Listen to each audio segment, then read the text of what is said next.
सिंगोली के ब्लॉक युवक कांग्रेस अध्यक्ष बालकिशन धाकड़ ने नीमच उद्योग भवन में प्रेस कॉन्फ्रेंस को संबोधित करते हुए कहा कि प्रशासन द्वारा मेरे खिलाफ की गई अतिक्रमण की कार्रवाई पूरी तरह नियम एवं विधि विरुद्ध है। ये मनमानी तरीके से की गई है। ज्ञात रहे कि एक दिन पूर्व प्रशासन द्वारा बालकिशन धाकड़ की जमीन को वन विभाग की जमीन बताते हुए अतिक्रमण हटाने संबंधित कार्यवाही की गई थी। प्रशासन की इसी कार्यवाही को लेकर पत्रकारों को संबोधित करते हुए बालकिशन धाकड़ ने कहा कि जिस भूमि पर अतिक्रमण की कार्यवाही की गई है उस पर मैं 20 साल से खेती कर रहा हूं। यहां पर मेरे नाम से विद्युत कनेक्शन है, पावती है। इस भूमि का स्टाम्प शुल्क मैंने अदा किया है। सहकारी बैंक द्वारा मुझे इस भूमि पर 5 लाख का लोन दिया गया है। सरकार द्वारा मुझे सर्वे करके इस जमीन पर फसल का मुआवजा मिला है। फिर यह जमीन अवैध कैसे हो सकती है? राजनीतिक द्वेष से मेरे खिलाफ कार्यवाही की गई है क्योंकि मैं लगातार जनहित के मुद्दे उठा रहा हूं। मुझे अतिक्रमण को लेकर किसी प्रकार का नोटिस नहीं दिया गया।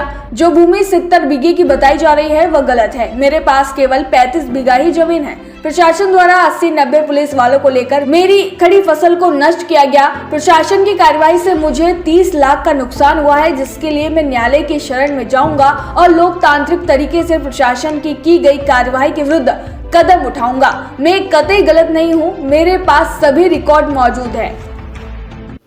अभी जो प्रेस कॉन्फ्रेंस इसलिए बुलाई है कि मैं रहने वाला लाडपुरा का हूँ और कल कार्रवाई हुई थी मेरी ज़मीन पे, जिसको अवैध सरकारी या शासकीय बताकर जिसका कब्जा हटाया गया है। उस निर्माण पे मैं 20 सालों से खेती कर रहा हूँ। उस ज़मीन पे वहाँ मेरे ट्यूबवेल है, कुआं है और लाइट का कनेक्शन है, पर पावती भी है, पट्टा भी है। और वहाँ पर जो सरकारी योजनाएँ जो भी आती है, जैसे कि बावनता की योजना हुई तो उसी ज़मीन का मुझे सरसों, चना, जो सोयाबीन, जो भी जिसकी तुलाई होती है मंडी में, उसकी हो रही है। उसके अलावा मेरे पास इसी ज़मीन पे लोन ले रखा है मैंने सोसाइटी से, जो मेरे गांव के पास में ही है, जिसका ग्राम दारडी। उसके अलावा मैं ये कहना चाहता हूं कि इस कार्रवाई को एक तरफा करते हुए मुझे बिना किसी जानकारी के, बिना किसी नोटिस के और मेरे बाहर होने की स्थिति में भारी लाव लश्कर के साथ आकर एक ही दिन में मेरे वहाँ नेस्तनाबूद कर दिया, पूरे खेत को हटा दिया। खड़ी फसलों में जेसीबियाँ चलाई गई, जो आज के नियम के हिसाब से 6 इंच से बड़ी फसल में अतिक्रमण में भी जेसीबी चलाने का कोई अधिकार नहीं है।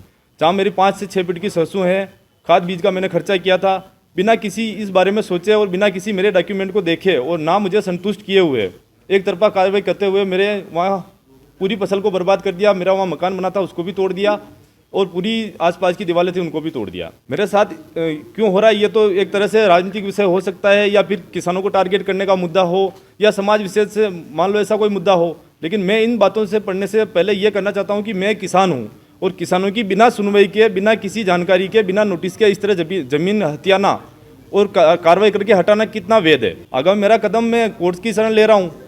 उसके अलावा अगर मैंने रजिस्ट्री करवाई है, सरकार ने मुझसे स्टाम्प शुल्क लिया है, तो वो ज़मीन भी वही देगी मुझे। ये मेरा कानूनी अधिकार है और जन आंदोलन करना भी मेरा अधिकार है, तो वो भी करूँगा बिल्कुल।